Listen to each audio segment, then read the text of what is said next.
Guys, thank you so much for continuing to listen to this awesome Behind the Pen podcast. I hope you're having as much fun as we are over here. SoundCloud, thanks for sticking around. You guys kick ass, but I'm pointing at the camera right now because we're still on YouTube, and this is one of my favorite segments every single week almost for Behind the Pen is because we get to talk Chicago Bears. Guys, the Bears are coming back soon, under 2 weeks till training camp, and once training camp starts, you know that the preseason's going to be right around the corner, and then once preseason's over, what happens? 5 weeks till real football, baby. Everybody starts slitting each other's throats. No, all right. Yeah, it's The Purge. Yeah. It's hey, The Purge. have you seen that movie? Not yet. Have you? I don't like Have The you seen Purge. any of the Purges? Yes. I don't get the point. What do you think? I like it. I like it. It may happen in this country. Well, so We'll talk about that some other time. I'm just throwing it out there for people. well, right now, guys, it's ugly.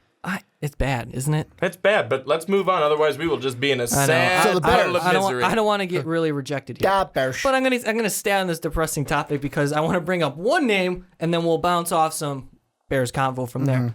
Alshon Jeffery. Is he going to be a Chicago Bear after this season? Nope. That's what I think. You know, He won't. Right now, things aren't looking good. Things aren't looking good moving forward, and that's, never good when you get into contract talks or lack thereof, which is what they're in right now. It's one of those stalemates. Oh, we'll talk about it throughout the season. Oh, they don't want to talk about it throughout the season. It gets to the end of the year and it just doesn't go anywhere. I don't know. Here, real quick. Here's my thoughts on Alshon Jeffery. It doesn't seem like he wants to stay in Chicago. It seems to me, this is just the perception I'm getting from everything, from the press conferences, from everything that went on in the offseason.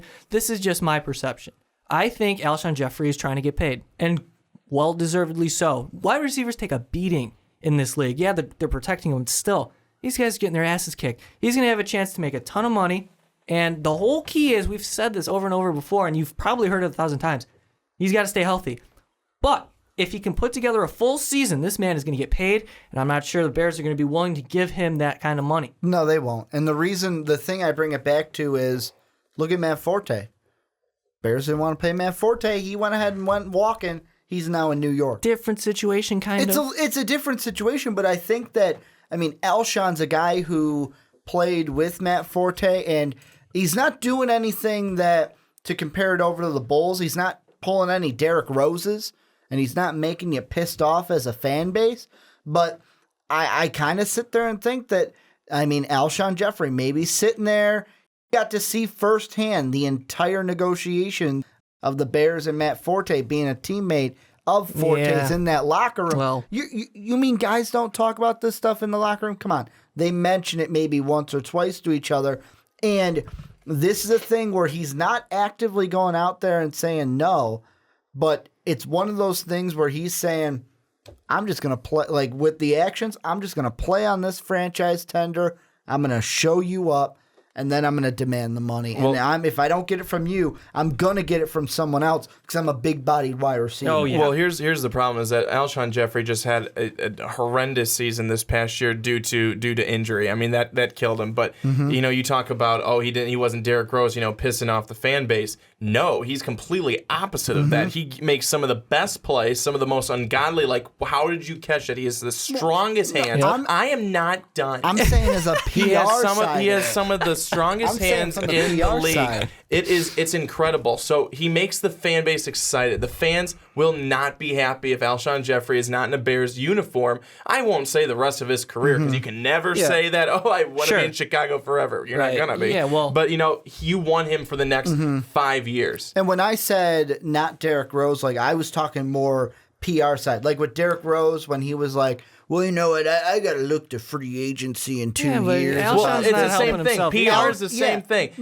Were you pissed off as a fan with Derrick Rose? So pissed off. All right, done. Get him out of town. We all were. The thing, this conversation might change or might not. And we sitting here next year, we'll be talking about Alshon Jeffery signing elsewhere. But I just want to throw this out there. Perceptions can change throughout the season.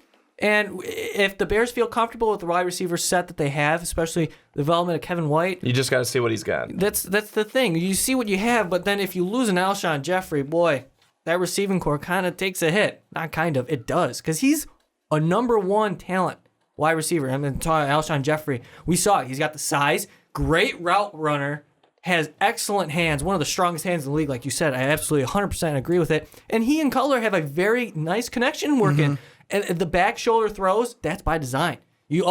I love it when I'm watching a game and the announcers are like, oh, Cutler underthrew him again. It's like, no, that's by design.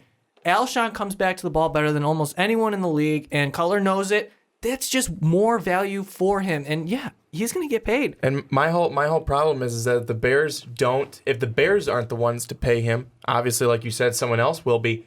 But the Bears aren't going to be willing to pay anyone else that kind of money. Well, They're not going to get another wide receiver like that. It's not like you're going to go and trade for, even someone like it's a horrible thing, but like even a Jeremy Maclin. He was really good. I'm just throwing a name out there. That's who I thought of because he's on the Chiefs. And I like the Chiefs. And you like the Chiefs. But so it's like you're not even going to give up money for a receiver of that caliber. You certainly won't be giving up money for a receiver of an Alshon or a higher caliber. Well, and another thing that kind of plays into these contract talks is the success of Kevin White. If Kevin White comes out, has a good, I'm going to call it pseudo-rookie season, because it's really a rookie season, even though he's going to be a first-year pro on the roster. Right. If he starts coming out and playing well, this Bears front office may go, well, maybe we don't have to pay up for Alshon Jeffery. We can let him walk because Kevin White can be our number one. I'm going to throw this out there right now. This is a year in advance.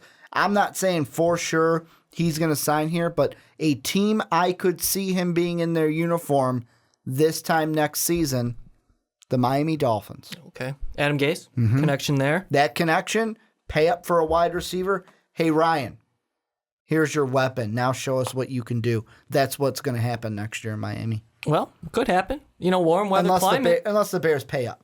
We'll see, though. I personally would like to see Alshon Jeffery stay. That's just me. Absolutely. Except at the same time, it's not my money that's being spent. Of course, But the Bears got to be smart with it. You think again? It's like, do you think that's what I wanted to say? Do you think you're going to get someone like that in the draft? Maybe you do, but it's going to take it may take a little bit to do it. Can I throw this out there? Sure. You're gonna anyways. What if he gets injured? Because if he gets injured, I'd imagine the Bears would go, well, here's your offer. If he got injured, does he still go out to free agency to try to get the big money? Well, let's remember this, guys. You can franchise a player 3 times, and the percent of the interest or whatever increased by 10% every time you do it. Something like that. You can look me up. You can bash me. I don't care. But you can franchise him to 3 times. Maybe they do that if he's hurt again, or maybe they just let him walk. Because if you're going to invest this much money in a guy who just can't stay on the field, it's just not worth your time, not worth your money. And we see already what Ryan Pace is doing with this roster, and John Fox has an influence on it, guys, and it's obvious. John Fox wants to build a team the way he feels like he can win with that team, especially you see it on the defensive side. So the thing you got to think about that with the franchise tags is how much money you're going to pay him just for one season. That's the thing. And this year it's about 14.56. It's going to increase. Next year it's going to increase because it goes off of the contracts of that position. That's why Kirk Cousins is getting $19 million. Holy shit, is he overpaid?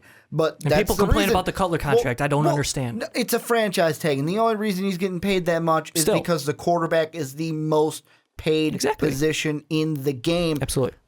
But that's still going to go up, and it's probably going to be a bigger price. And it's like, how many times can we pay this guy $15+ million a year just to get injured? Brandon, that's any final what happens thoughts? If he gets injured.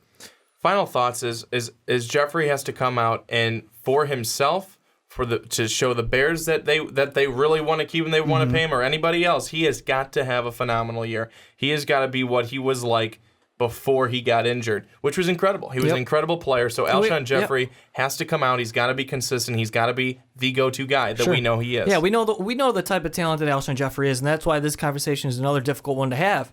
So we're just going to have to wait and see at this point. Right now, we have him for another year. We're excited about him, and we're excited about the Chicago Bears. I feel like they could be a playoff team this year. I've said it plenty of times. So is Ricky. Skull Vikings. And get the hell out of here with that. So, man, guys, it's always so fun to be able to do a show with you because, well, Brandon, this is the first time this threesome has been going on. I know. Who doesn't love a threesome? Hey, especially with Ricky. A little menage a trois going on here. It's wonderful. So, guys, once again, thank you all for listening. You guys are the best. If you're on SoundCloud, awesome. Subscribe to our channel on YouTube, Most Valuable Podcast. Remember, become a Patreon. That's very important to us. We're going to be doing more things. More Patreons come. We're going to entertain you even more.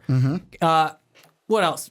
YouTube or Twitter's in the description. Below. You can follow me at Rankin906. That's at whatever he is. And Brandon. And who even cares? Who even cares? So yeah, check them out down below. Follow us. Stay with MVP. We got everything for you. Guys, thank you again. For Ricky Widmer, for Brandon Swanson, this is Behind the Pen. I'm Mike Rankin, and we will see you all next time. Thank you for listening to this MVP podcast. Follow us on Twitter at Most Valuable Pod for more great podcasts.